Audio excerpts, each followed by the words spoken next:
Hey, I'm Kelly Hogan, and welcome back to my Zero Carb Life. I had a lady message me this week to say, Kelly, I am struggling. I'm still eating sugar. I am having such a hard time with this.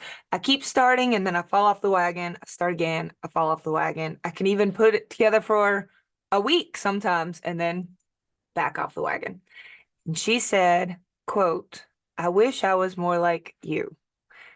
And I thought, man, that's nice. That's nice. And I thought, you are like me. I am like you. I loved sugar. Okay, first I want to empathize. I really do. I want you to understand that I understand. One of the worst examples when I could think of being where I felt like I was so out of control and off the wagon of dieting. I was 22 years old and I had gone to pick up a car load of boxes of donuts for the marching band fundraiser. And so I was alone with the smell. Oh my word. I'm from the South and they were Krispy Kreme donuts. The smell was intense. And I had purchased one box to support the band, okay? And I sat in the parking lot before I was going to go in and deliver these to the band room. And I remember sitting there and thinking, don't eat these. Okay, you can eat one, obviously. So I ate one. It's like, okay, good, let's go. And then I ate another and I hated on myself. I mean, hated myself through the entire dozen donuts, telling myself, stop, get out of the car, close the lid. I would close the lid, I would set them aside and then open them back up. And I just kept eating. And I felt completely out of control, as if, let's say it's a hayride gone wrong. So I'm on the back of a wagon. The wagon is swerving and throwing me off, and I'm off the wagon. Okay, out of control. Completely. I get the feeling. I understand the sentiment. I've been there. And in that moment, I probably would have said to somebody who looked like they had it under control, I wish I could be just like you. What's wrong with me? Right? What was wrong with me? Why couldn't I stop? Why can't this lady stop? A big piece that I didn't understand back then. Oh gosh, there's so much I didn't understand. First of all, I didn't understand that sugar was the real issue, that it wasn't fat. So I would have binged on that, but then avoided eating a fatty steak because we all know eating fatty steak couldn't possibly be healthy. So I didn't really understand what was wrong. I did know that eating an entire dozen donuts was not going to help me reach my health and body goals. I knew that, but I didn't really understand why, that it was the sugar and not the fat. I didn't know what I was doing. So I do think having some education and a solid plan, I don't mean like you have to have a degree in nutrition. I mean like a solid understanding that fat and protein are required and that we can get everything that we need from animal products and that sugar and carbohydrates are not only unnecessary, but for many of us, detrimental. Another thing I didn't understand back then was I am not a moderator. I have to abstain. So I didn't get that just eating one is pretty darn impossible for anybody who's addicted to sugar. Eating one, say, Brussels sprout was no problem for me. I hate Brussels sprouts. But eating one of something that was sweet, fat, salt, dairy, because they were cream filled always, this made it very impossible. It felt like impossible for me to just have a little bit and then quit.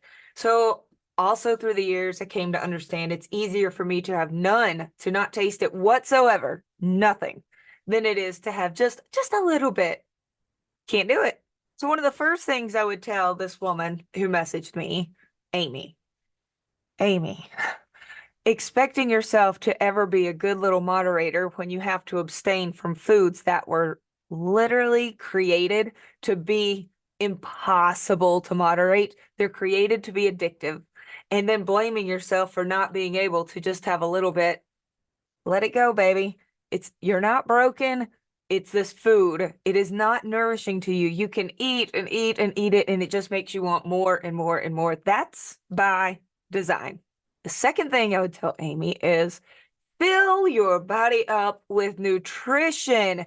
Get enough fat into your diet, get enough protein into your diet, and it's going to make it so much easier to keep out the carbs and the sugar from your diet because you're going to be full of real nutrients. All the macronutrients, fat and protein, the micronutrients, you're going to be satisfied. Now, that doesn't mean you won't have to go through a tough period of withdrawal from these highly addictive foods. You got to go through it. It might be a really, really not fun few days, could even be a couple weeks, but you will get to the other side of it if you can completely keep it out of your body, totally abstain. You've got a fighting chance. And if you're full of real nutrition, if every 3 times a day, eat as many burger patties as you want, as many steaks as you want, just nourish yourself, as many chicken wings as you want. No breading, wouldn't add sweet sauce, just meat. You like fish? Eat as many planks of salmon as you want. Pork chops, pork belly, have it. Feel full, feel nourished. You've got a fighting chance of getting off of these. All right.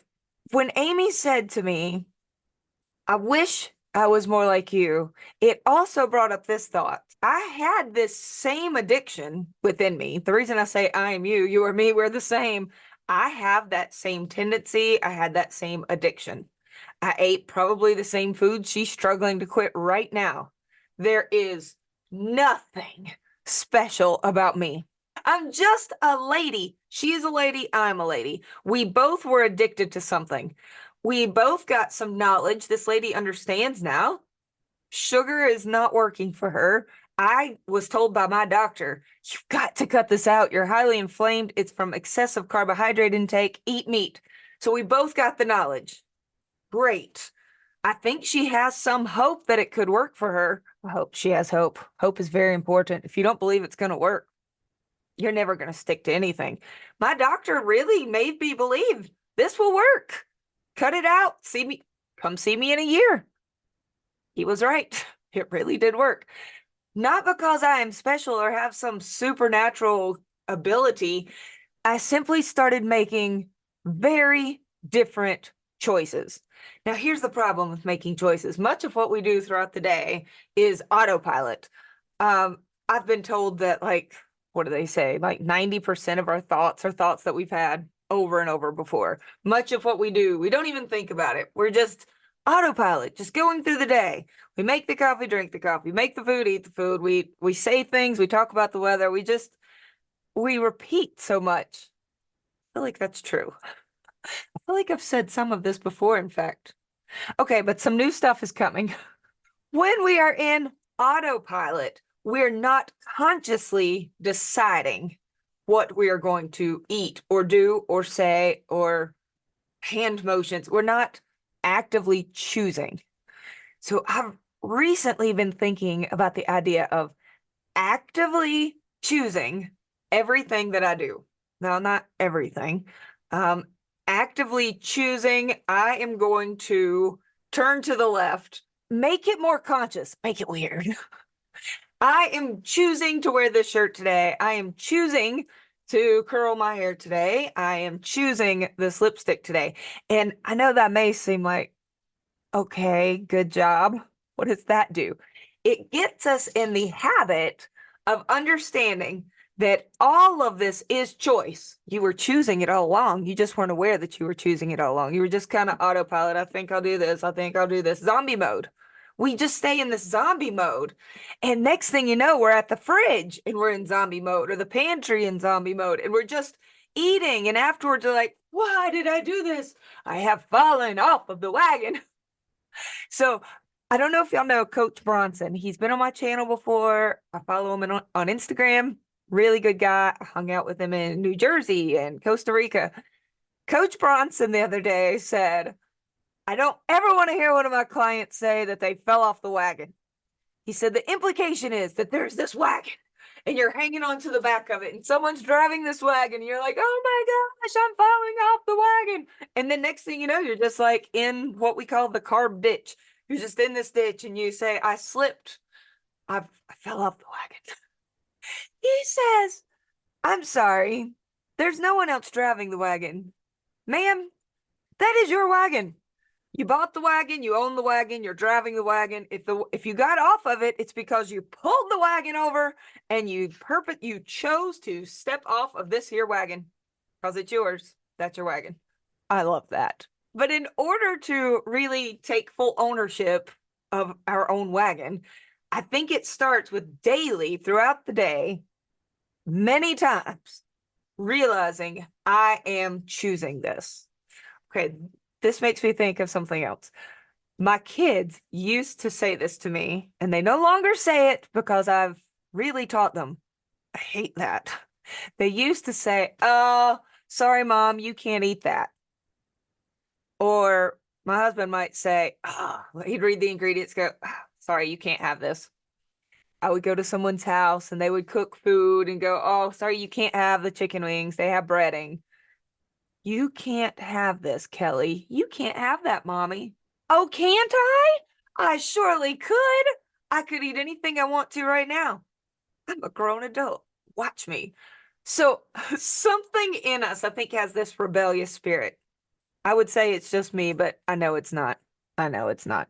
We have something within us that doesn't like to be told, "You can't have that," because we can. I can eat anything I want. I used to eat cereal. I could have cereal again tomorrow. I loved it. It was one of my favorite foods. I ate fat-free cereal with skim milk 3 times a day sometimes, and I could do it again starting tomorrow. That is my choice.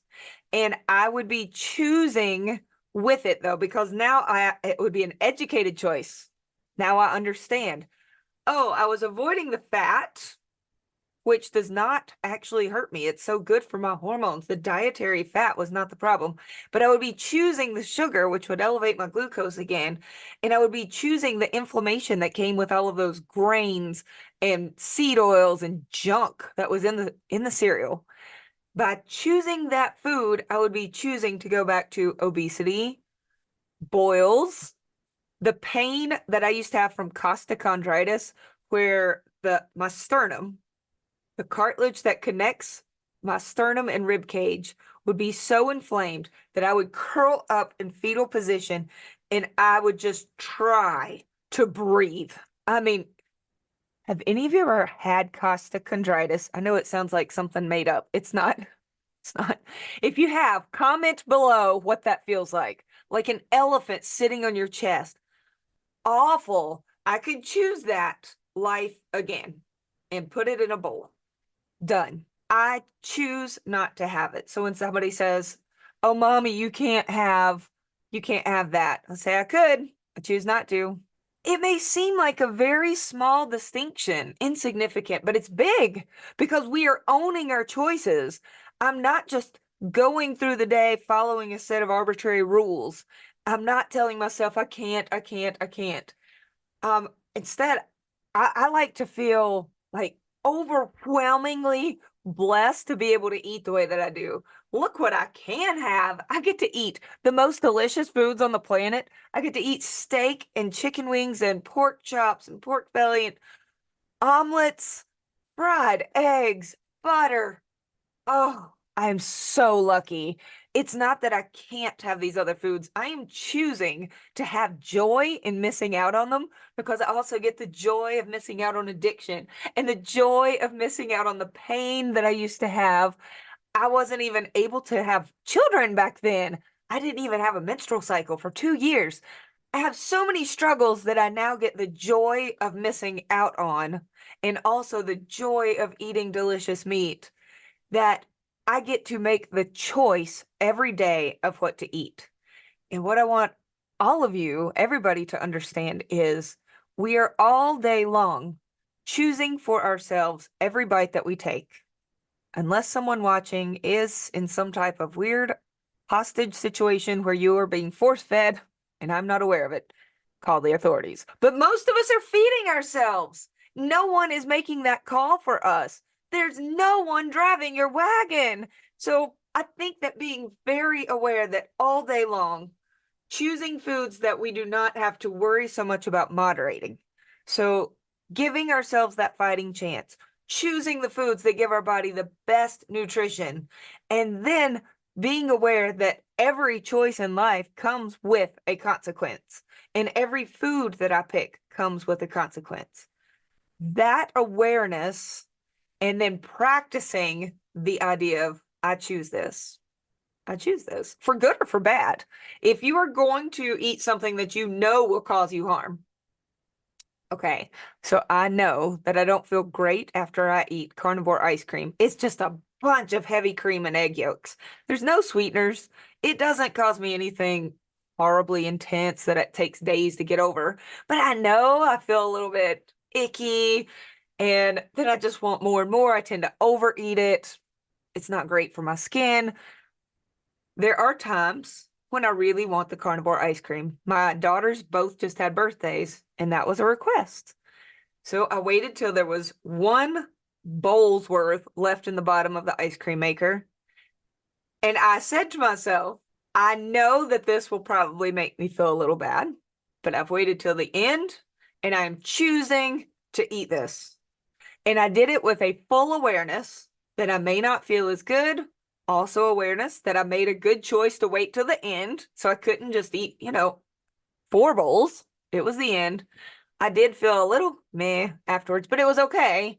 I did it consciously, and I owned it. Own it. Whatever you're doing, whether it's awesome or not, whether it's causing you pain or giving you life, just own it and be fully aware of what you are choosing and what it brings to you personally. So maybe it would help you to kick off your morning or throughout the day to have a moment of calm, to just sit, get relaxed, take a breath through your nose. Okay. And maybe have a little self-talk, something like, I am driving this fabulous wagon. I choose to eat animal products today. I choose to take a walk. I choose to make this day a success, knowing that it will not happen by accident. It won't be a fluke. This awesome day is going to happen by choice, and I choose to do the work. I know for sure that eating all of that toxic junk would make me sick, and that avoiding it is going to help me to feel better. And I know that I can't moderate it, so I choose not to eat it. And I know that meat is going to keep me nourished and healthy, and so I choose it. I know that movement is going to only improve my results, so I choose it. And the more we say that to ourselves, the less it feels like, oh, I fell off this wagon. No, we chose it all, and we're going to own it all. And that is where some magic really takes place, is right here. And one of the lies that our voice of addiction, y'all know I sometimes use this puppet from my friend Donna Green, made it for me, to represent the voice of addiction and self-sabotage, the lie, the liar who sometimes whispers into our ear. One of the things that I know it says to some people, myself included, is everyone else is eating it and they're doing just fine. Everybody else is doing it. And one thing that I think is powerful is realizing, but we're not. I'm sorry, but we're not. We're not eating it. There are lots of us out here who completely abstain from sugar. I don't eat sugar on my birthday. I don't eat it on Christmas. I don't eat pasta or potatoes. I haven't had a single bite of pasta, potatoes, sugar, not even fruit. It's been over 19 years. So if your lizard tries to convince you everybody else is doing it, no, I'm not. And neither are lots of others. I have hundreds of group members every single month. We're not doing that. So just tell them that is false. We are choosing something else. And as for all of the everybody else who is supposedly doing just fine, look around, babe. Look around. People aren't doing just fine. They are suffering. People are on many meds. It's highly unusual for people to be over age 50 and not have to be on medications, and to not have pain and addiction, and to not struggle with moderating these toxic foods. Everybody else isn't eating it, and the ones who are really aren't always doing so great. And sometimes lizard brain will tell people it's just so hard. This is so hard. Who could be expected to eat this way? And I just want to tell you that some things in life really are hard. And I get it. I remember the first couple of weeks cutting out sugar. The withdrawals were not easy. I had the shakes. It was hard. Breaking up with something addictive is hard. While that dopamine is rushing through your brain and you want it so bad, that anticipatory dopamine makes you want the thing so bad, whatever it is, the donuts or the junk. While that is in your system, if you make yourself eat a healthy steak and take a walk, you will start to crave those things. So you can transfer your addiction. I've talked about that here before, but it's not an easy couple of weeks. I'll give you that. But after we've gotten through that initial phase, to tell yourself, carnivore is just so hard, reminded that we do have to choose our hard. Life is hard. Life is hard. We're either going to struggle to choose to eat healthy foods that nourish our bodies, or we're going to choose the hard thing of maybe costochondritis, food addiction, diabetes. People lose limbs. That's hard. Infertility, that was hard. I thought I was going to never have a baby. That was hard. It was sad. Going to the doctor and having to have another boil lance, that was hard. Eating meat, hard. In fact, I sometimes wonder, do people think I'm out there like hunting all of my food? Because I have a vehicle and I just drive to the store and I pick up a pack of ribeyes. I throw it in the air fryer or on the grill or in the oven, and it's really not that hard. But if we keep listening to this voice saying, it's just too hard, and your day was hard already, it's just too hard, we start to believe it. But if we start to tell ourselves, it's really not that hard. I also have a way to go to a grocery store and buy some frozen burger patties, and then you just preheat an air fryer or a skillet and cook them for 7-8 minutes. It's done. That's not that hard. And there are many things in life that are harder, and it will involve making some new choices, but I'm choosing all day long. I'm just not always aware of what I'm choosing, but I could become more aware of what I'm choosing and then start making the choices that actually align with what I really do want. So what do you want? And then start owning the choices and recognize that in this life, there are no really easy choices. Okay, bacon is an easy choice. Do you want the bacon? Yes, that's an easy choice.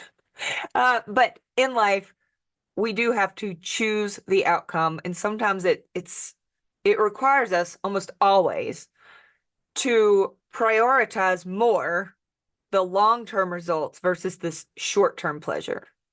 So in this exact little moment, in the next 1 minute, what's more pleasurable? To eat the thing or not eat the thing? Eat the thing! Yes, that's correct. For the next moment.